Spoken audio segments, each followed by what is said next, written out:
Après le sauvetage de la mer, le sauvetage en mer. La SNSM aura cet été une nouvelle vedette à Bandol. Un tout nouveau bateau béni cet après-midi sur son port d'attache comme le veut la tradition. Patrick Deus et Marie Lacoste. Un petit coup de goupillon trempé dans de l'eau bénite et voilà, la SNS 164 sous protection divine. Quand on sait qu'un bateau comme le Titanic n'a jamais été baptisé, quand on sait que le Costa Concordia, la bouteille n'a pas cassé, on se dit, on est un peu croyant malgré tout là-dedans. 15 mètres de long pour environ 5 de large, une vedette dernière génération fleuron de la SNSM de Bandol qui en avait bien besoin. Ça change énormément.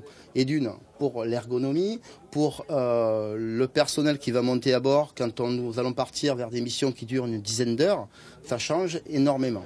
Les compétences de ce bateau sont qu'il est beaucoup plus long, beaucoup plus lourd et qu'il peut remorquer des bateaux beaucoup plus gros. On peut embarquer donc 12 personnes et 27 naufragés. Pour propulser les 19 tonnes du bateau, 1000 chevaux sous le capot. De quoi affronter, entre les Lecs, le Cap Sissier et environ 70 km au large, sa zone d'opération, les excès de la Méditerranée. C'est une zone très turbulente avec notamment des hauts fonds au niveau des îles des Ambiers, de tout l'archipel du Rouveau, où les gens s'échouent malheureusement souvent. Mais également, c'est une zone, lorsque le Mistral frappe fort, avec le Cap Sissier, que l'on appelle le Cap Horn de la Méditerranée.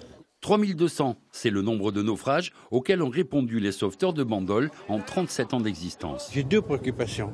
C'est la formation de nos équipages, parce qu'il faut qu'on ait des équipages qui restent parfaitement qualifiés, c'est indispensable, et ils le sont. Et puis c'est leur donner les moyens. Les moyens, c'est-à-dire des bateaux. C'est armé de la devise de la SNSM, pour que l'eau salée n'ait jamais le goût des larmes, que cette vedette a pris la mer ce matin.